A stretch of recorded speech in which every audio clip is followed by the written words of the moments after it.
Next हमारी जो skill है हेल्थ से रिलेटेड है, जो कि हमारा तीसरा एच हम अभी डिस्कस कर रहे हैं, हेल्थ यानी कि सेहत। सेहत की स्किल्स जो है उसमें सबसे पहले लिविंग यानी कि ज़िंदा रहना। हमें ज़िंदा रहने के लिए जिन चीज़ों की ज़रूरत है उनका पता होना चाहिए, उन सारी स्किल्स का पता होना चाहिए। इस वक्त मैं डिस्कस करूँगी सबसे पहले हेल्दी लाइफस्टाइल चॉइसेस।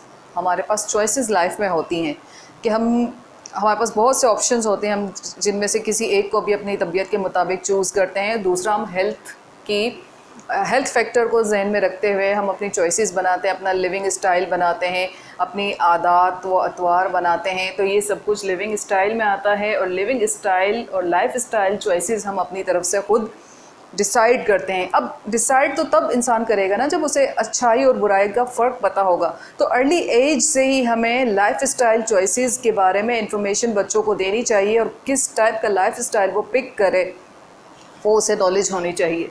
इसके बाद स्ट्रेस मैनेजमेंट। स्ट्रेस मैनेजमेंट का एक आपको पता है कि अर्ली लाइफ से इंसान को स्ट्रेस हो जाता है। बाज़ों का छोटे स्टूडेंट्स होते हैं जो एग्ज़ाम का स्ट्रेस ले लेते हैं, या वो अपनी स्टडीज़ का स्ट्रेस ले लेते हैं, या वो अपने ख़राब इन्वायरमेंट का स्ट्रेस ले लेते हैं। और जब बड़े होते हैं तो ज़ाहिर है हमारे स्ट्रेसेस भी हम एज और वक्त के साथ साथ बढ़ते हैं। तो हमें स्ट्रेस मैनेजमेंट की स्किल्स आनी चाहिए। हमें इतना पता होना चाहिए कि मैं स्ट्रेस में हूँ तो मुझे क्या करना चाहिए, मुझे कौन से वेज़ फाइंड आउट करने चाहिए, मुझे क्या उस जगह से अलग हो जाना चाहिए, या मुझे किसी डॉक्टर की ज़रूरत है। तो ये लाइफ स्किल्स की बड़ी इम्पोर्टेंस है मेरे नज़दीक कि स्ट्रेस मैनेजमेंट का इंसान को पता होना चाहिए। इसके बाद है डिज़ीज़ प्रिवेंशन। जैसे कि इस वक्त कोरोना वायरस का एक पूरा सिलसिला क्रिएट हो चुका है, और बहुत सारा उसमें थ्रू दी मीडिया बहुत सारी नॉलेज अवेयरनेस बच्चों तक और आम इंसानों तक पहुंची है। अब किस तरीके से डिज़ीज़ को प्रिवेंट करना है ये नॉलेज हमारे अंदर होनी चाहिए, और ये कैपेबिलिटीज़ होनी चाहिए हमारे पास कि हम किस तरह से अपने डिज़ीज़ को प्रिवेंट कर सकें ताकि हम हेल्दी लाइफस्टाइल की तरफ जा सकें। इसके बाद है पर्सनल सेफ्टी, अपनी ज़ाती हिफाजत। पर्सनल सेफ्टी का मतलब यहाँ पर हम हेल्थ से रिलेटेड लेंगे। पर्सनल सेफ्टी का मतलब हम यहाँ से यूँ भी ले सकते हैं कि क्या ऐसे मेजर्स हमें इख्तियार करने चाहिए जिससे हम हेल्दी हो सकें, जिससे हम बीमारियों से बच सकें। और जब हम हेल्दी होंगे और हम बीमारियों से बचेंगे तो उसके लिए हमें सर्टेन स्टेप्स फॉलो करने होंगे। वो तमाम स्टेप्स की लाइक एक्सरसाइज करनी है, जो भी है, तो वो हमें पता होनी चाहिए, ये अवेयरनेस हमारे अंदर होनी चाहिए। इसके बाद हेल्थ ही के कैटेगरी में एक फैक्टर है बीइंग, यानी होना। अब इसमें है कि सेल्फ इस्टीम हमारे अंदर होनी चाहिए। हमारे अंदर सेल्फ़ इस्टीम का मादा होना चाहिए, ख़ुद एतमादी होनी चाहिए अपनी ज़िंदगी को गुजारने के लिए, अपने डिसीजन को लेने के लिए। क्योंकि अगर आप सेल्फ़ इस्टीम नहीं रखते या कॉन्फिडेंट नहीं है, मोटिवेटेड नहीं है, तो आप अपनी ज़िंदगी को बेटर वे में कभी भी नहीं गुजार सकते। आपको सेल्फ़ इस्टीम हाई रखनी है। सेल्फ़ रिस्पॉन्सिबिलिटी, एहसास ज़िम्मेदारी। हम जब सोसाइटी में रहते हैं तो हम कुछ हुकूक हमारे लिए होते हैं और कुछ फ़राइज़ भी हमारे लिए होते हैं। तो हमें एहसास ज़िम्मेदारी होनी चाहिए कि हमारे क्या फ़राइज़ हैं और अगले के क्या हुकूक हैं। इन हुकूक और फ़राइज़ को एहसास ज़िम्मेदारी का नाम देना चाहिए। और अपनी सेहत से रिलेटेड हमने एहसास ज़िम्मेदारी रखनी है कि अगर मैं किसी नेगेटिव हैबिट में जाता हूँ जो मेरी सेहत के लिए प्रॉब्लमेटिक हो सकती है लाइफ में, तो मैं उस चीज़ को प्रिवेंट कर सकूँ। सो सेल्फ़ रिस्पॉन्सिबिलिटी यहाँ पर इस कैटेगरी में डिस्कस हो रही है। इसके अलावा किरदार, हमारा किरदार ऐसा होना चाहिए कि हेल्दी हैबिट्स को हमने अपनाया हुआ हो और हमें देखकर लोगों को मोटिवेशन मिले कि ये बहुत हेल्दी लाइफ गुजारने के लिए एक स्टेप ले रहे हैं, तो क्यों ना हम लें। तो हम दूसरों के लिए, और हमारा जो कैरेक्टर है वो दूसरों के लिए मोटिवेशन का सोर्स होना चाहिए। इसके बाद मैनेजिंग फीलिंग्स, हमें अपने जज्बात को किस तरह से मुनज़्ज़म करना है, जज्बात को किस तरीके से कंट्रोल करना है, जज्बात में हमने एतदाल रखना है, ये हमें लाइफ स्किल के बारे में पता होना चाहिए। सेल्फ़ डिसिप्लिन बहुत ज़्यादा ज़रूरी है किसी भी कामयाब ज़िंदगी को गुजारने के लिए। अगर हम सेल्फ़ डिसिप्लिन नहीं, हमारी ज़िंदगी में डिसिप्लिन नहीं है, हम अच्छी और प्रोडक्टिव लाइफ नहीं गुजार सकते, इवन हेल्दी लाइफ नहीं गुजार सकते। इसके बाद हमारा फोर्थ एंड लास्ट है हैंड्स, गिविंग। सबसे पहले हम हैंड्स की बात करते हैं तो इसमें आता है देना, गिविंग। सो कम्युनिटी सर्विस, वॉलंटियर। आप कम्युनिटी सर्विस में अपने आप को लेकर जाइए। कम्युनिटी आपकी सोसाइटी, आपकी कम्युनिटी आपके ऊपर हक है कि वो आप से कुछ डिमांड्स रखती है कि अगर आप डॉक्टर हैं तो आप अपनी कम्युनिटी को एज ए डॉक्टर कैसे सर्व कर सकते हैं। नो मैटर, आपको अर्निंग तो करनी है, अर्निंग के बिना तो नहीं चल सकता इंसान, लेकिन आपको कम्युनिटी सर्विस देनी है, ठीक है।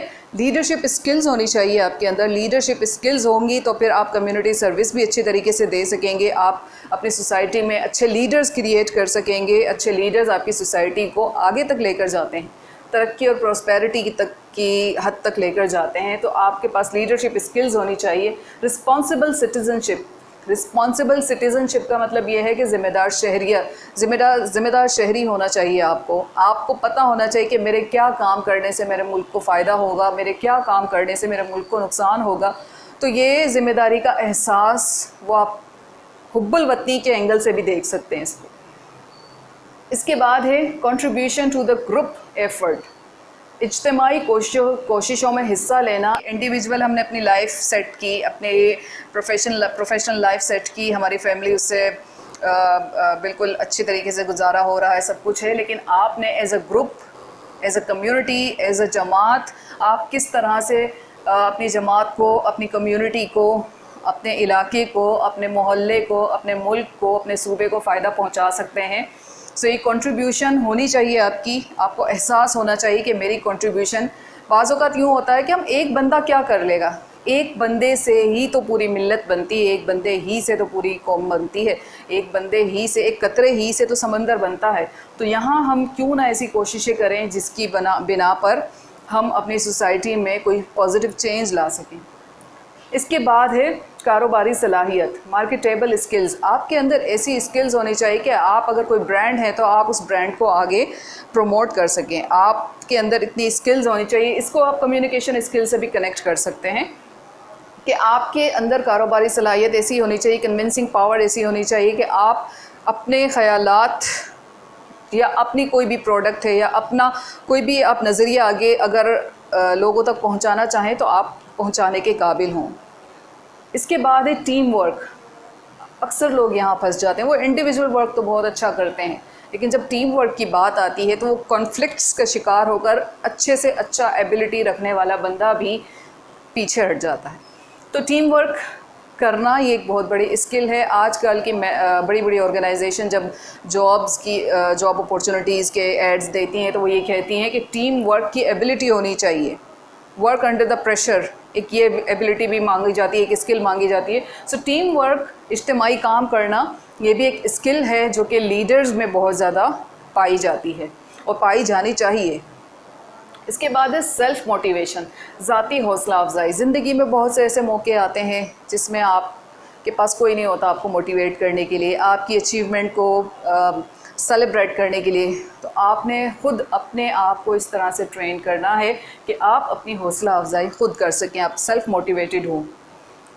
तो ये था हमारा ये हमने 2 हिस्सों में अपने 4H को डिस्कस किया। और आपको मैं ये भी बता दूं कर्टिसी के तौर पे कि ये जो मेरे पास चार्ट है लाइफ स्किल का, बहुत बेहतरीन चार्ट बना हुआ है और ये ईस्ट एजुकेशन का बना हुआ है। सर रायद अफजल ने इसको प्रिपेयर किया है और मैं बहुत शुक्रगुज़ार हूँ। और मेरी पूरी इस प्रेजेंटेशन में मुझे बहुत ज़्यादा हेल्प किया इस चार्ट ने। और ये चार्ट हमें ज़ाहिर है हम जब उनके वर्कशॉप्स वगैरह लेते हैं तो हमें वो इस तरह के इन्फॉर्मेटिव मटेरियल हमें गिफ्ट कर रहे होते हैं। तो मुझे ये बहुत अच्छा लगा। पर्सनली मैं इन चीज़ों को आगे अपनी सोसाइटी में देखना चाहती हूँ। इवन सबसे पहले मैं अपने अंदर देखना चाहती हूँ, फिर अपने स्टूडेंट्स में देखना चाहती हूँ। तो मैं कोशिश ये करती हूँ कि मैं इन स्किल्स को जिस हद तक फ़ॉलो हो सके मैं अपने बच्चों से करवाऊँ और ख़ुद भी इन चीज़ों को फ़ॉलो करूँ, क्योंकि ये लाइफ स्किल्स ऐसी हैं जिनको अगर हम अडॉप्ट कर लें तो हम बहुत अच्छी ज़िंदगी गुजार सकते हैं। So once again thank you so much East education, और बहुत शुक्रिया कि आपने इतना अच्छा ये हमें लाइफ स्किल का एक चार्ट प्रिपेयर करके दिया। आपको आज की वीडियो कैसी लगी? अगर अच्छी लगी, अगर आपने कुछ सीखा इससे, तो प्लीज़ इसको लाइक कीजिए, मेरे चैनल को सब्सक्राइब कीजिए और दूसरे लोगों तक शेयर कीजिए ताकि हम मोटिवेट हो सकें और अच्छा आपके लिए कंटेंट रेडी कर सकें। Thank you so much.